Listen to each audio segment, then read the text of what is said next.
ಶ್ರೀ ಗುರುಭ್ಯೋ ನಮಃ. ವೀಕ್ಷಕರೇ, ಇವತ್ತಿನ ಈ ಒಂದು ವಿಡಿಯೋದಲ್ಲಿ ನಾನು ನಿಮಗೆ ಮೇಷರಾಶಿಯ ಏಪ್ರಿಲ್ ತಿಂಗಳ ಸಂಪೂರ್ಣ ಮಾಸ ಭವಿಷ್ಯವನ್ನು ತಿಳಿಸ್ಕೊಡ್ತಾ ಇದ್ದೇನೆ. ಅದಕ್ಕಿಂತ ಮುಂಚೆ ಯಾರೆಲ್ಲ ನಮ್ಮ ಒಂದು ಚಾನಲ್ನ ಲೈಕ್ ಮತ್ತು ಸಬ್ಸ್ಕ್ರೈಬ್ ಮಾಡ್ಕೊಂಡಿಲ್ಲ, ಈ ಕೂಡಲೇ ಲೈಕ್ ಮತ್ತು ಸಬ್ಸ್ಕ್ರೈಬ್ ಮಾಡ್ಕೊಳ್ಳಿ. ಮೊದಲನೇದಾಗಿ ಮೇಷರಾಶಿಯವರ ಪ್ರಮುಖ ಗ್ರಹಗಳ ಸಂಚಾರ ಬಗ್ಗೆ ನೋಡೋದಾದರೆ, ಲಾಭಸ್ಥಾನದಲ್ಲಿ ಶನಿ ಇರೋದ್ರಿಂದ 11ನೇ ಮನೆ, ಇದನ್ನು ಲಾಭಸ್ಥಾನ ಅಂತ ಕರಿತೀವಿ. ಈ ಮನೆಯಲ್ಲಿ ಶನಿ ಇರೋದ್ರಿಂದ ನಿಮ್ಮ ಹೂಡಿಕೆಯಲ್ಲಿ ಉತ್ತಮ ಲಾಭವನ್ನು ನೀವು ಕಾಣ್ತೀರಾ ಮತ್ತು ದೀರ್ಘಕಾಲದ ಹೂಡಿಕೆಗೆ ಇದು ಸೂಕ್ತ ಸಮಯ ಆಗಿದೆ. ಹಳೆಯ ಹೂಡಿಕೆ ಮಾಡಿದ್ರಿಂದ ಸೂಕ್ತವಾದಂತಹ ಲಾಭವನ್ನು ಈ ತಿಂಗಳು ನೀವು ನೋಡ್ಬೋದಾಗುತ್ತೆ ಮತ್ತು ಒಳ್ಳೆಯ ಆದಾಯದ ಮೂಲ ನಿಮಗೆ ಉಟ್ಕೊಳ್ಳುತ್ತೆ.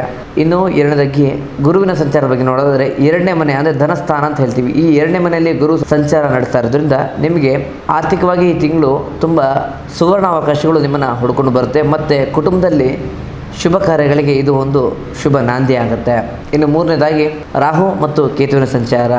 12ನೇ ಮನೆಯಲ್ಲಿ ರಾಹು ಮತ್ತು ಕೇತು ಇರೋದ್ರಿಂದ ದೂರದ ಊರಿಗೆ ಪ್ರಯಾಣ ಮಾಡೋದಾಗ್ಬೋದು ಅಥವಾ ಕೆಲಸ ವಿಚಾರವಾಗಿ ಹೊರದೇಶಕ್ಕೆ ಹೋಗುವಂಥ ಸಂಭವ ಹೆಚ್ಚಾಗಿದೆ.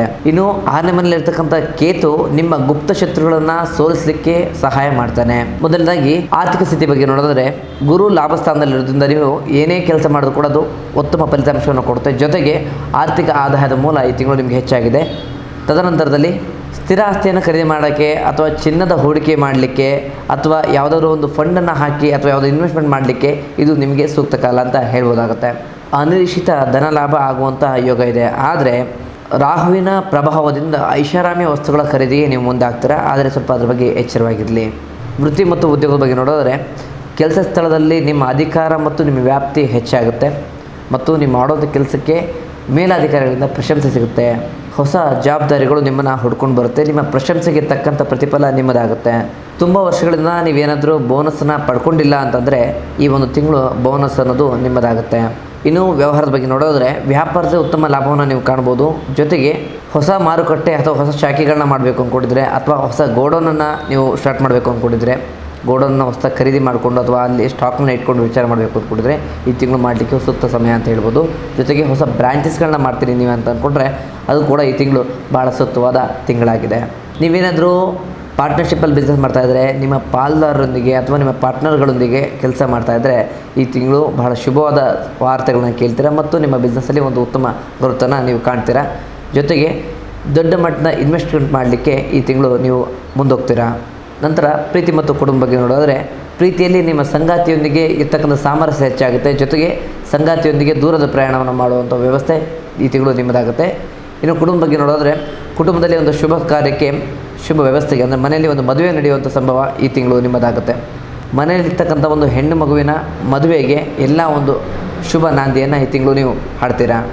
ಯಾರೆಲ್ಲ ಪ್ರೀತಿ ಮಾಡ್ತಾಯಿದ್ರೆ ಅವ್ರಿಗೆಲ್ಲ ಈ ತಿಂಗಳು ಕುಟುಂಬದವರ ಒಪ್ಪಿಗೆಯೊಂದಿಗೆ ಮದುವೆ ಆಗುವಂಥ ಯೋಗ ಹೆಚ್ಚಾಗಿದೆ. ಇನ್ನು ಆರೋಗ್ಯದ ಬಗ್ಗೆ ನೋಡೋದಾದರೆ, ಆರೋಗ್ಯದಲ್ಲಿ ಸಾಮಾನ್ಯವಾಗಿ ಸಮಸ್ಯೆ ಏನಿಲ್ಲ. ಬಟ್ ಆದರೆ ನಿಮ್ಮ ದೈಹಿಕ ಶ್ರಮದಿಂದ ತುಂಬ ಕಷ್ಟಪಟ್ಟು ಕೆಲಸ ಮಾಡ್ತೀರಿ, ಇದನ್ನು ಸ್ವಲ್ಪ ಆಯಾಸ ಆಗುವಂಥ ಸಂಭವ ಇದೆ ಮತ್ತು ಎಡಭಾಗದಲ್ಲಿ ಸ್ವಲ್ಪ ಸಮಸ್ಯೆ ಕಾಣಿಸ್ಕೊಳ್ಳುವಂಥ ಸಂಭವ ಇದೆ. ಹಾಗಾಗಿ ನಿಮ್ಮ ಆರೋಗ್ಯದ ಮೇಲೆ ಸ್ವಲ್ಪ ಗಮನವನ್ನು ಕೊಡಬೇಕಾಗತ್ತೆ. ಜೊತೆಗೆ ಕಣ್ಣಿನ ಸಮಸ್ಯೆ ಮತ್ತು ಕಾಲಿನ ಸಮಸ್ಯೆಗಳು ಕಾಣಲಿಕ್ಕಿದೆ, ಅದರ ಬಗ್ಗೆ ಸ್ವಲ್ಪ ಗಮನ ಇರಲಿ. ಈ ಒಂದು ರಾಶಿಯವರಿಗೆ ಆಧ್ಯಾತ್ಮಿಕ ಸಣ್ಣ ತಂತ್ರಗಳೇನಪ್ಪ ಅಂತಂದರೆ, ಪ್ರತಿ ಗುರುವಾರ ರಾಯರ ದೇವಸ್ಥಾನಕ್ಕೆ ಹೋಗಿ ಮಂತ್ರಾಕ್ಷತೆ ತೆಗೆದುಕೊಂಡು ರಾಯರಿಗೆ ಪುಷ್ಪವನ್ನು ಅರ್ಪಣೆ ಮಾಡಿ ಪೂಜೆ ಮಾಡಿಸ್ಕೊಂಡ್ಬರೋದ್ರಿಂದ ನಿಮ್ಮ ಸಕಲ ಸಮಸ್ಯೆಗಳು ನಿವಾರಣೆ ಆಗುತ್ತೆ. ಮನೆಯಲ್ಲಿರ್ತಕ್ಕಂಥ ನೆಗೆಟಿವ್ ಎನರ್ಜಿ ಕೂಡ ದೂರ ಆಗುತ್ತೆ.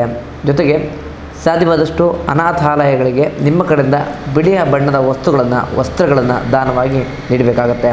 ಇದನ್ನು ಮಾಡೋದ್ರಿಂದ ನಿಮ್ಮಲ್ಲಿರ್ತಕ್ಕಂಥ ನೆಗೆಟಿವ್ ಎನರ್ಜಿ ಆಗ್ಬೋದು, ಹಣಕಾಸಿನ ಬಿಕ್ಕಟ್ಟಾಗ್ಬೋದು, ಆ ಒಂದು ಸಮಸ್ಯೆಗಳು ನಿವಾರಣೆ ಆಗುತ್ತೆ.